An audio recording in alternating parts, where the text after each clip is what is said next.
Clip number 572۔ اس clip میں آپ قرآن پاک کی سورہ یوسف کی آیت نمبر 55 سے لے کر 56 تک کی تلاوت، ترجمہ اور تفسیر قرآن صراط الجنان سماعت فرمائیں گے۔ بسم اللہ الرحمن الرحیم، اللہ کے نام سے شروع جو نہایت مہربان رحمت والا ہے۔ قال اجعلنی علی خزائن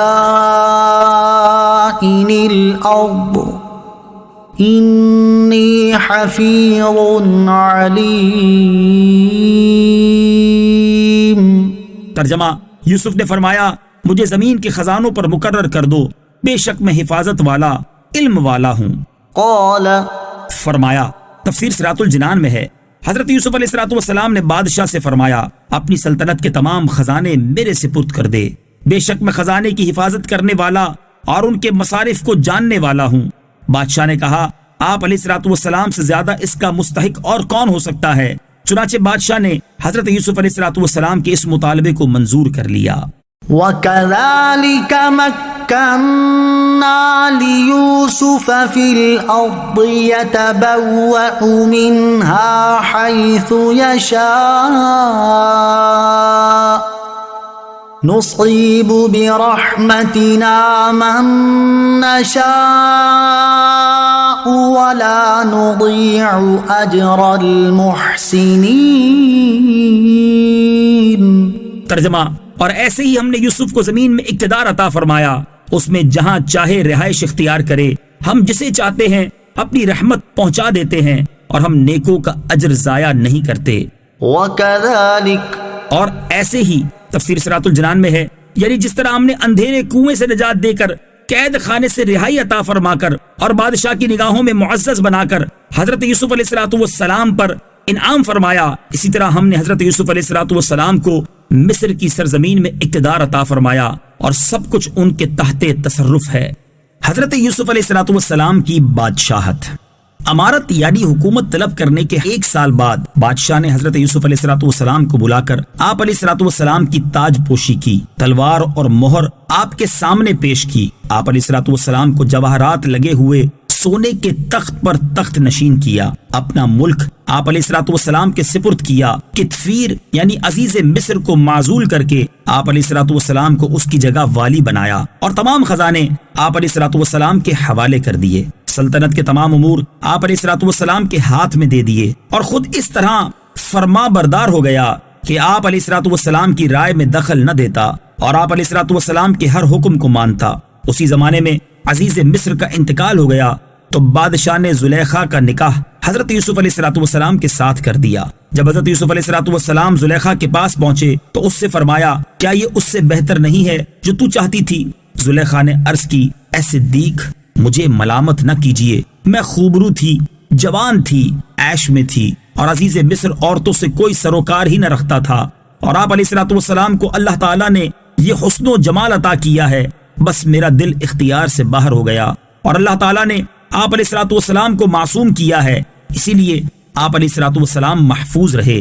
مروی ہے کہ حضرت یوسف علیہ السلام نے زلیخا کو کنواری پایا اور اس سے آپ علیہ السلام کے 2 فرزند پیدا ہوئے، ایک کا نام افراسیم اور دوسرے کا میشا تھا۔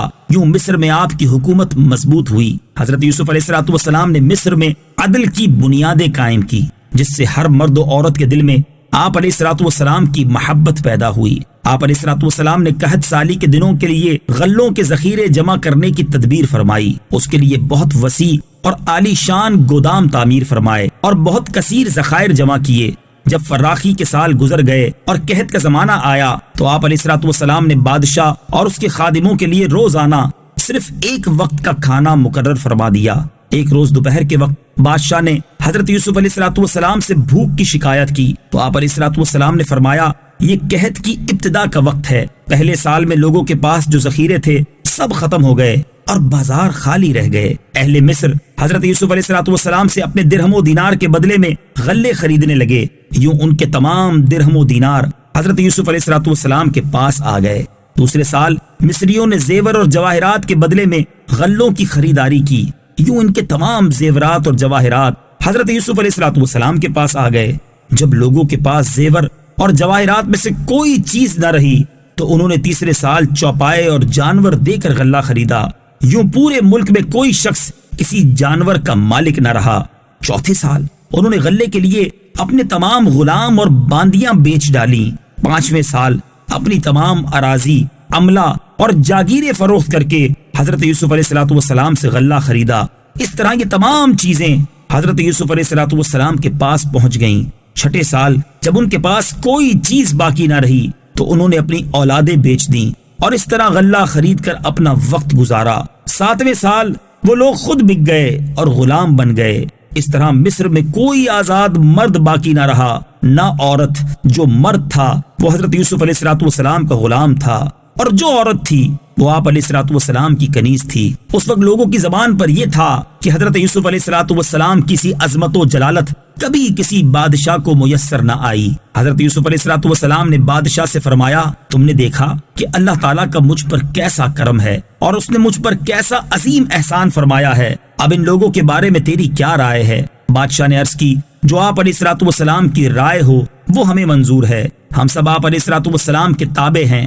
حضرت یوسف علیہ السلام نے فرمایا، میں اللہ تعالیٰ کو گواہ کرتا ہوں اور تجھے گواہ کرتا ہوں کہ میں نے تمام اہل مصر کو آزاد کر دیا اور ان کے تمام املاک اور کل جاگیریں واپس کر دیں۔ اس زمانے میں حضرت یوسف علیہ السلام نے کبھی شکم سیر ہو کر کھانا نہیں کھایا۔ ایک مرتبہ آپ علیہ السلام سے عرض کی گئی کہ اتنے عظیم خزانوں کے مالک ہو کر آپ علیہ السلام بھوکے رہتے ہیں۔ آپ علیہ السلام نے فرمایا، میں اس اندیشے سے بھوکا رہتا ہوں کہ سیر ہو کر کہیں بھوکوں کو بھول نہ جاؤں۔ سبحان اللہ عز و جل، کیا پاکیزہ اخلاق ہیں۔ مفسرین فرماتے ہیں کہ مصر کے تمام مرد و عورت کو حضرت یوسف علیہ السلام کے خریدے ہوئے غلام اور کنیزیں بنانے میں اللہ تعالیٰ کی یہ حکمت تھی کہ کسی کو یہ کہنے کا موقع نہ ملے کہ حضرت یوسف علیہ السلام غلام کی شان میں آئے تھے اور مصر کے ایک شخص کے خریدے ہوئے ہیں، بلکہ سب مصری ان کے خریدے اور آزاد کیے ہوئے غلام ہوں۔ حضرت یوسف علیہ السلام نے جو اس حالت میں صبر کیا تھا اس کی یہ جزا دی گئی۔